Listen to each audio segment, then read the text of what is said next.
안녕하세요. 사주 이야기 시간입니다. 사주 이야기 시간에는 인생 살아가면서 여러 가지 일들이 생기죠. 그 일들을 사주적으로 풀어보는, 사주적으로 얘기해보는 시간입니다. 자, 오늘은 투자했던 게 갑자기 대박난 사주팔자를 한번 풀어보도록 하겠습니다. 자, 인생 살아가다 보면 크게 재산이 늘어나는 경우가 있습니다. 물론 한 번 있는 경우도 있고 두 번 있는 경우도 아예 못 만난 경우도 있지만은 이런 경우의 사람들을 보신 적이 있을 거예요. 어느 날 갑자기 대박을 터뜨렸다는 얘기죠. 예를 들어서 유산을 받는다든가, 아니면 투자한 것이 대박 났다든가, 아니면 매매로 큰 수익을 냈다든가, 그래서 재산이 크게 늘어나는 경우가 있습니다. 자, 오늘 사연도 살아가면서 88년 모진년에 친구의 권유로 부동산을 전 재산을 투자해서 샀는데 사기를 맞았다는 얘기죠.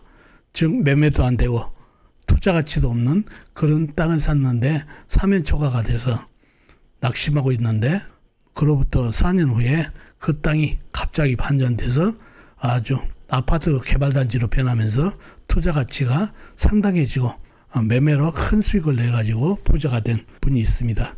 그분이 어떤 운기를 만나서 어떻게 대박을 쳤는지 사주로 예를 들어보도록 하겠습니다. 자, 그럼 사주를 보실까요? 자, 이 사주팔자인데요. 기축년, 계유월, 김이일, 무진시 태어나신 남자분이십니다. 기축년생이시면 1949년생이시죠. 2022년에 74시 되시는 남자분이 되겠습니다. 자, 이분이 88년도에 친구한테 속아가지고 전 재산을 털어서 부동산을 샀는데 매매도 안 되고, 매매를 하자니 반값 이상으로 매매가 돼야 되고 아무 투자 가치도 없는 땅을 사가지고 낙심을 했는데, 그로부터 4년 후에 임신년에 그 땅이 아파트 개발지로 선정되면서 크게 가격이 올라서 그거는 매매를 해서 대박을 친 그런 사연을 가지고 있는 분입니다. 자, 어떤 사주를 갖고 있길래 어떤 운에 대박을 쳤는지 사주를 파악해봐야 알겠죠. 사주를 파악하기 위해서 오행의 분법부터 알아보겠습니다. 먼저 일간의 내편부터요.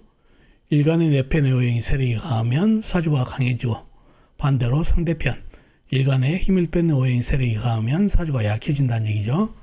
자, 일간이 깃도 작은 흙으로 태어났네요. 흙의 내편은 비겁인 같은 흙이나 흙을 생겨주는 민성인 불이 내편이 되겠습니다. 먼저 비겁인 흙부터 찾아볼까요?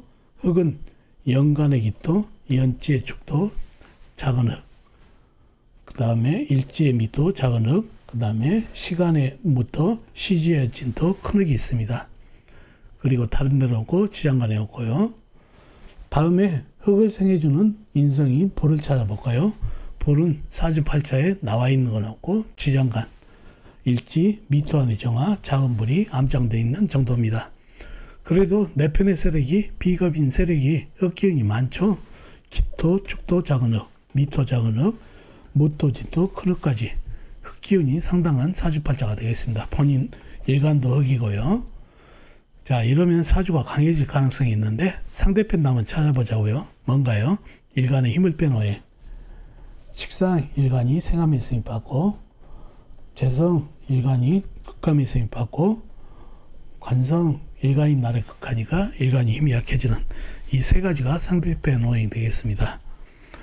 자, 식상은 뭔가요? 흙이 생해준 오행이니까 쇠. 재성은 흙이 극한 오행, 물. 관성은 흙을 극한 오행, 나무가 되겠습니다. 먼저 식상인 쇠부터 찾아볼까요? 쇠는 월지의 유금, 작은 쇠가 있습니다. 그리고 다른 데는 없고 지장간, 연지, 축토안의 신금, 작은 쇠가 암장되어 있습니다. 다음에 재성인 물을 찾아볼까요? 물은 월간의 개수, 작은 물이 있습니다. 그리고 다른 데는 없고 지장간, 연지, 축토안의 개수, 작은 물, 시지, 진토안의 개수, 작은 물이 암장되어 있습니다. 다음에 간성인 나무를 찾아보자고요.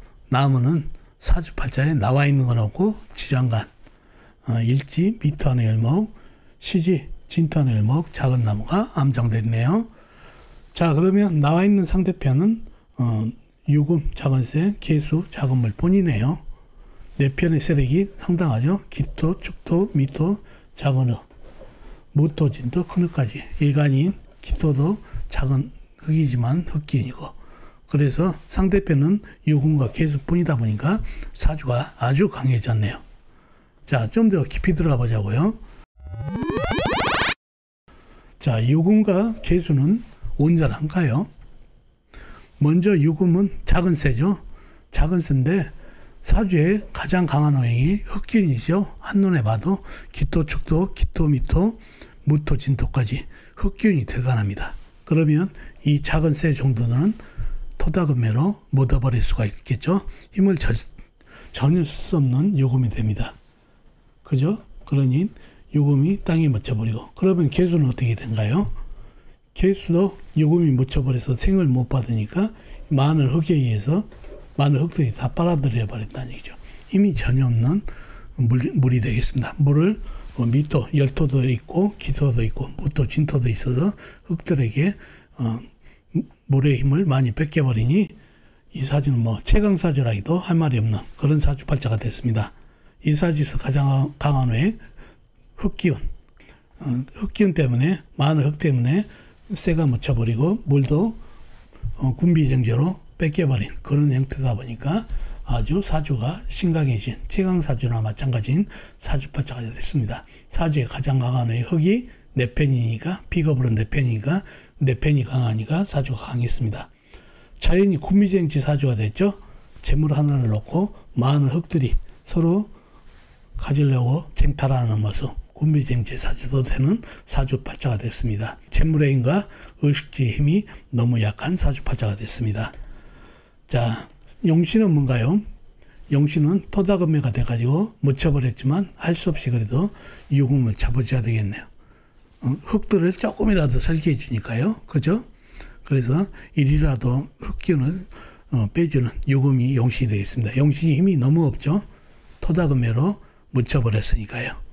자, 희신은 뭔가요? 희신은 운에서 큰 새가 오면 좋겠습니다. 경금이나 신금. 그죠? 왜 그럴까요? 그래야 이 많은 흙들을 갖다 설을 해주죠. 많이 먹었으면 설을 해줘야 되고, 또 유금도 구해주고 개수도 살릴 수가 있겠다는 얘기죠. 흙을 받아주면 유금도 숨을 쉴 수가 있으니까. 그래서 희신, 운에서 오면 좋은 게 경금, 신금, 큰새가 오면 좋겠습니다. 그런 사주팔자가 됐네요. 사주 원곡으로 와서는 유금이 토다금에 돼가지고 의식주, 식신이 묻혀버렸다는 얘기죠. 그러니 의식주에 힘도 없고 흙들이 개수 작은 물을 갖다 서로 차지하려는 군비쟁제가 되니까 투기 투자에 아주 주의를 해야 될 그런 사주가 되고 재물관리를 잘해야 될 사주팔자가 됐죠. 재물운이 너무 안 좋은 사주팔자가 됐습니다. 자, 그런데 무진년이 왔어요. 무진년 운기가 어떤가요? 1988년입니다. 무진년 운기는 군비쟁제가 더 일어나죠. 겁재가 나타나서 서로 이 쟁탈전에 물을 서로 먹고자 하는 쟁탈전에 또 뛰어들었다는 얘기죠. 그리고 쇠도 묻어버리고 의식주의 힘도 약해버리고 그러니 재물관리, 투기 투자에 대해서는 큰일 나는 운기를 만났다는 얘기죠. 근데 이 시기 때 친구의 권유로 투자를 했다는 얘기예요. 투자를 하고 나니까 전 재산을 투자해서 투자를 하고 나니까 그 땅이 매매도 잘 안 되고 매매를 해봐야 판가격으로 매매되는 전혀 투자 가치가 없는 땅을 샀다는 얘기죠. 완전히 이 운을 제대로 먹었죠. 그래서 낙심하고 그대로 방치하고 있다가 이분이 반전이 있습니다. 그로부터 4년 후 임신년을 만났습니다. 임신년에 그 땅이 아파트 개발단지로 선정되면서 땅값이 치솟고 그거를 매매해서 큰 재물을 번 그런 해가 되겠습니다. 임신운이 왜 그렇죠? 바로 신금, 큰 새가 이 많은 흙들을 갖다가 받아내고 있죠. 그리고 금생수까지 해주고 있죠. 식신생재가 됐다는 얘기죠. 대박 나는 운기죠. 이 많은 비겁들을 갖다가 신금이 다 받아주고 교통정리를 해준다는 얘기죠. 그리고 물을 생해주니까 식신생재로 재물을 먹을 수 있는 그런 운기가 됐다는 얘기죠. 아주 신금이 큰 새, 경금이나 신금이 희신인데 신금이 희신도 들어오면서 원래 물만 들어오면 군비쟁제가 되는데 쇠하고 물하고 같이 들어오니까 토생금 금생수로 해서 식신생제가 되는 운기에서 대박을 터뜨릴 수 있었다는 얘기죠. 이 쇠가 이 많은 비겁들을 교통정지를 해주고 재물을 쟁취하는 그런 운기가 돼가지고 아주 대박나는 운기가 됐습니다. 그리고 이 사주가 얼뜻 보면은 삼상격으로 보기가 쉽겠죠. 토생금 금생수. 그러나 생이 돼야 되는데 토다금매가 되고 토국수가 되고, 그러니 삼상격이 안 됐다가 임신년이 와가지고 큰 새와 큰 물이 오면서 사주에 많은 흙들을 받아들이니까 토생금 금생수로 삼상격 사주도 유지된다는 얘기죠. 특수격으로 되면서 좋은 운기를 맞았고 희신운에 식신생지까지 받는 운기라 대박을 터뜨린 운기가 됐습니다. 이렇게 인생 살아가는데 사주에는 군비쟁제로 상당히 재물을 조심해야 되는데, 이렇게 임신이라는 큰 운기를 만났을 때 아주 대박나는 운기가 된다는 얘기죠. 큰 새가 많은 흙들을 갖다가 교통정리를 해주고 큰 재물이 들어오는데 큰 재물을 쟁취할 수 있도록 도와준다. 그래서 이 운기, 제대로 된 운기를 잘 만나가지고 대박이 났던, 인생 살아가면서 큰 대박을 친 운기를 만나서 부자가 된 그런 사주팔자가 이 사주팔자가 되겠습니다. 임신이라는 큰 새와 큰 물이 들어오면서 식신생제가 돼서 큰 부자가 됐던 사주팔자, 운기를 제대로 만났던 사주팔자, 정격에서 특수격으로 바뀌어서 대박나는 운기를 만났던 사주팔자를 얘기해 봤습니다. 자, 오늘은 여러분과 같이 평생 만날까 말까 한 아주 대박나는 운기를 만나서 큰 분자가 됐던 그런 이야기를 해봤습니다. 어떻습니까? 오늘 이야기 도움이 되셨나요? 도움이 되셨으면 좋겠습니다. 그럼 다음 시간에 뵙도록 하겠습니다. 안녕히 계세요.